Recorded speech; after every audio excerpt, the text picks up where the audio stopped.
You got a lot of damn nerves to be in the face of American people saying for numerous administrations, Iran is a problem.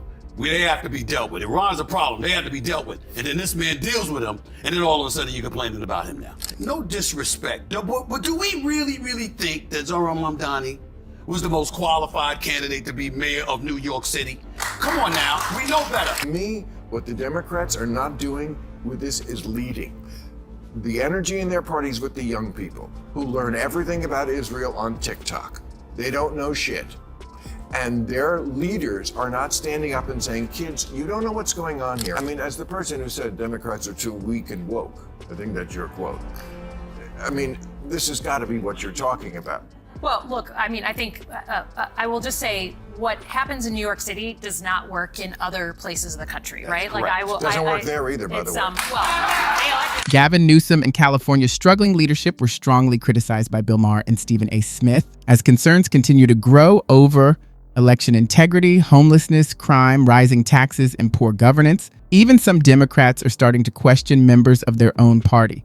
This is the moment many people have been anticipating, especially since it is uncommon to see Democrats speak out against their own side in such a direct manner. They began by explaining how the political left gradually became more extreme without fully realizing it. So be sure to subscribe and let's begin. Liberal, conservative, they don't know what makes you either one.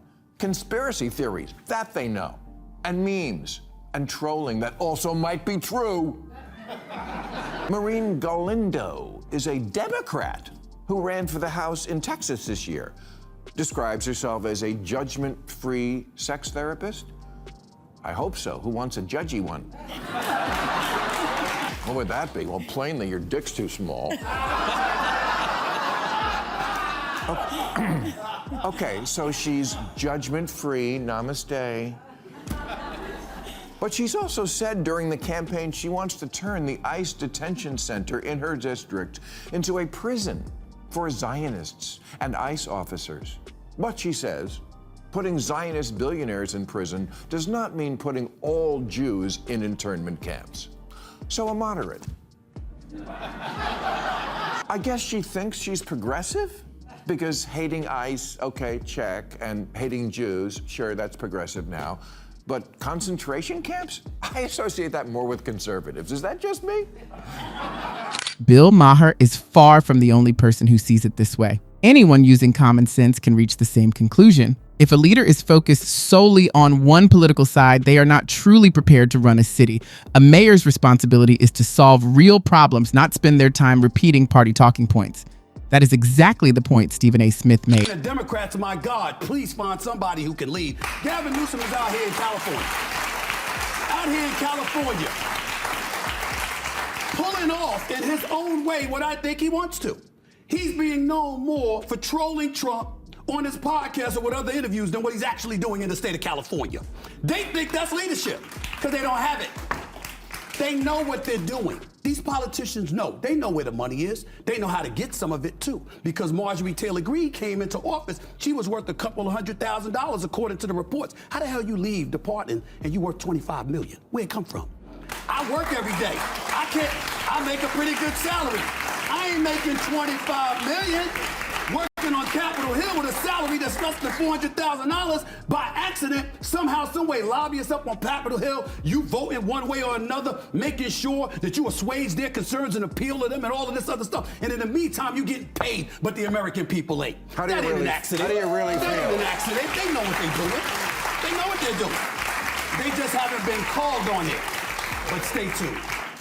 Stay tuned. One thing where we have a disagreement, if you have a fundamental values disagreement with an organization, then you shouldn't take their money. It's just hard for me to comprehend how we can hear someone on Capitol Hill saying, I have a fundamental disagreement with this one issue. As far as I'm concerned, there should be an abundance of issues that you fundamentally disagree with somebody about, considering the politics that go on Capitol Hill and the inordinate amount of issues that have to be addressed. I'm not saying that wasn't serious. I get that part. I'm just saying it's hard to imagine that one issue would do that, but okay, that's you. It's hard to, I mean, frankly, I think a larger issue for people is if you are, and this is separate from your reason to do so, but if people are in a fad-based way, deciding, oh, is this unpopular? Is this going to get me less likes? And I will then stand for that.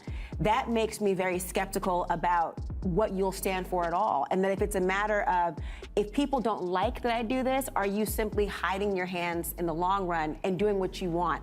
I'm very, very skeptical of any politician who decides what they believe in based on what people give them likes for. And that is exactly what we are seeing in the Los Angeles mayoral race, where the focus appears to be moving away from fixing the city's problems. Instead, the priority seems to be attracting attention, winning support, and saying whatever appeals to voters. Spencer Pratt recently shared a video that helped put the situation into clearer perspective. But before I show you that, let's take a look at Stephen A. Smith's message to Gavin Newsom. I'm not down with Gavin Newsom because my issue with Gavin Newsom is like, listen, you look great in those blue suits. You're very articulate, very smart, very quick-witted. I love how you've been trolling Trump because I thought that was necessary, in order to compete with Trump. But I can't ignore the fact that you're number one in unemployment, number one in homelessness and poverty and all of this other stuff, and the price of the affordability issues in California. I can't ignore all of that. I can't ignore the fact that there's no way I can see you winning an election with some of the things that have been happening in the state of California. On top of that, if Los Angeles continues choosing the same left-leaning leadership, little is likely to change. The city will keep facing the same problems, the same excuses, ongoing crime, homelessness, high taxes, and promises that never seem to be fulfilled. Hour for Los Angeles. Angelinos are now stuck with two morons responsible for all their problems, and they have to choose between Dumb and Dumber. That's not a choice. That's the machine protecting the machine. And now every problem that plagues Los Angeles because of these two corrupt communists is going to accelerate, and the city will tumble headlong into the abyss. You have no idea how many major developers, hoteliers, business owners, entrepreneurs have been texting me saying they're packing up and leaving town. More of your favorite restaurants will be shuttering. That means less tax revenue. That means the city has to cut services, more potholes, less firefighters, less police patrols, more criminals, more drug addicts terrorizing your communities. And we haven't ended it. You have no idea how bad things are about to get for this city. Look at this place already. Weeds growing from every crack and crevice, graffiti over every square inch of public space, garbage, drugs, feces, burned up dogs, burned down towns, abandoned storefronts. This city is a mess, and you're about to reward the arsonist who torched the place with 4 more years of destruction? I know he's very bitter. My goal hasn't changed. I've been laser focused on stopping these commie animals, and I will stop them. If you think we uncovered a lot of fraud and evil in the campaign, just wait. We have some recordings of one of your exalted candidates doing and saying something that would make her resign in shame. This is the leadership problem Los Angeles has been dealing with for the past decade, and I'll get back to the video in a moment. While everyday workers continue facing violence, homelessness, high taxes, and ongoing instability, many argue that the system has been shaped to favor wealthy insiders, political donors, and policies that have failed to deliver results. That is the point Spencer is highlighting. A real leader should not be focused on receiving applause or protecting a flawed system. A real leader needs to understand the mood of the people, recognize the challenges they face, and make meaningful changes before the city declines even further. Hour for Los Angeles. Angelinos are now stuck with two morons responsible for all their problems, and they have to choose between Dumb and Dumber. That's not a choice. That's the machine protecting the machine. And now every problem that plagues Los Angeles because of these two corrupt communists is going to accelerate, and the city will tumble headlong into the abyss. You have no idea how many major developers, hoteliers, business owners, entrepreneurs have been texting me saying they're packing up and leaving town. More of your favorite restaurants will be shuttering. That means less tax revenue. That means the city has to cut services, more potholes, less firefighters, less police patrols, more criminals, more drug addicts terrorizing your communities. And we haven't ended it. You have no idea how bad things are about to get for this city. Look at this place already. Weeds growing from every crack and crevice, graffiti over every square inch of public space, garbage, drugs, feces, burned up dogs, burned down towns, abandoned storefronts. This city is a mess, and you're about to reward the arsonist who torched the place with 4 more years of destruction? I know he's very bitter. My goal hasn't changed. I've been laser focused on stopping these commie animals, and I will stop them. If you think we uncovered a lot of fraud and evil in the campaign, just wait. We have some recordings of one of your exalted candidates doing and saying something that would make her resign in shame. If this pattern continues over and over again, a country that once stood strong, proud, and built on solid leadership could slowly turn into one where people learn politics from short online clips instead of real facts and basic reasoning. It becomes Even more surprising that in such a large and powerful nation, doubts about the electoral system still exist among many people. Yet the discussion they raise touches on something that many politicians, activists, and media figures often avoid saying openly, which is why this moment feels so important. I mean, every time any representative, you're always having to serve two masters at once. One is that you are a representative of the people, but you also want to be a leader. Yes. And you have to always make that call. To me, what the Democrats are not doing with this is leading. The energy in their parties with the young people who learn everything about Israel on TikTok. They don't know shit. And their leaders are not standing up and saying, kids, you don't know what's going on here. Every war Israel has fought is a war of defense. Right. Every war, they were attacked first. Well, and they're not doing that. My pushback would have to be with traditional and conventional Democrats. Let's have just a speck of empathy for them in this regard. You got a younger generation of progressive Democrats that pretty much are making their influence felt. And then you've got the old guard that are at the mercy of them. They want to maintain power. And you want to sit up, you got to receive votes. Look at what happened in New York City. No disrespect, but do we really think that Zohran Mamdani was the most qualified candidate to be mayor of New York City? Come on now, we know better. I'm wishing him well. I'm not being disrespectful. He's smart, he's sharp, he's quick on his feet. I'm not disrespecting him in any way. But he had never done anything. You got a governor, a former governor, who was a 3-term governor, coasting to his fourth before the scandal hit. You boot him out of office. He's qualified to get your support for 3 terms, en route to 4, to run the state. But you don't want to run in the city. And you're going to hand the reins to a 33-year-old he's also a communist. Okay. I mean, and I'm not saying that as a slur. All right. I'm saying that's his political view. It's a view you're allowed to have in this country, and people are allowed to vote for. So you have people that don't mind that, and they want that in this country. And unfortunately, if you're a Chuck Schumer or some of the old guards, you're at the mercy of all of that, still trying to stay in office, knowing that you got voters out there that would support that ahead of you. I mean, one of the main people who is in his administration, you can read her tweets. Many people would likely agree with the idea that for years, politicians have often followed a familiar pattern. They tend to prioritize a small group at the top while working class and low-income communities continue to struggle. You can also share in the comments which leader or president you honestly believe made real progress in fixing this or improving everyday life for regular people. From what we keep seeing, many politicians act in similar ways. They protect the system, promise improvements, and in the end, ordinary people are the ones who bear the burden.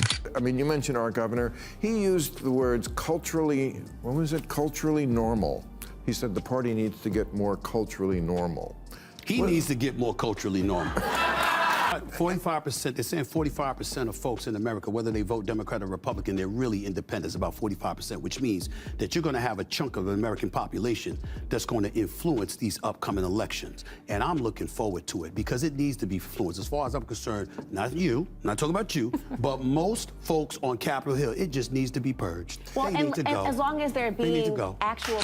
That's exactly the concern here, because what's needed are leaders who truly listen to people's problems and have the practical sense to actually fix them. In reality, there's nothing more challenging than that responsibility. When politicians focus only on their own agendas, it rarely helps anyone. For those already facing hardship, it only creates deeper divides, more excuses, and even more problems. But they also pointed out something even more unusual, so this still isn't the most surprising part. A number of lawmakers don't fully understand the policies they end up voting on. Here's the deal. The problem with that is that I'm not saying to be cruel with no purpose, and I'm not trying to say just to be a provocateur. Additionally, when Bill Maher and Stephen A. Smith discussed how children are being raised today, they touched on the same broader concern. They pointed out that some believe the left has moved so far in its thinking that certain parents now hesitate to discipline their own children, letting them behave freely in the name of independence and self-expression. Did you see what Sir Charles said yesterday about whooping kids? What did he say? Charles Barkley? You gotta spank them. Oh, no. I've said this on many occasions. I mean, luckily I haven't had to in the last few years, but I'm a dad, I will whip your ass. Make no mistake. You act up. I'm a black man. Ain't no time out in the corner. Not this way. Oh, no. you act up, you gonna feel something, okay? Make no mistake about it. Now I understand in this politically correct world we're living in, and I call it the Oprah-fied society because it started with her and all of these damn explanations for every little thing that went on. Dr. Phil, Dr. Oz, and everybody in between came along thereafter. But it never changed in the Smith household. When I acted up, I got my ass whipped. When my father did, he got his ass whipped. Man, it's been passed down through generations. It ain't changing. You understand? You act up, and you're a kid, and you're disobedient, you're gonna get your ass whipped. They're gonna be corporate punishment, pulling a tree branch. No, they did that in my grandfather's days and stuff like that. They don't do that now. But will you get a spanking in the Smith household? Hell yes. I'm for it. To be honest, he is completely right. Children who grow up with discipline often become respectful, well-mannered adults. I also don't usually agree with Stephen A. Smith on everything, but in this case, he is saying something true. Many people benefit from being raised with clear boundaries, structure, and consequences. Because of this, even some strong MAGA Republicans are starting to respect Stephen A. Smith and Bill Maher more, since they are willing to speak openly even when their own side avoids it. It really matters that you watch the video and click like and subscribe. Feel free to share your thoughts in the comments as well.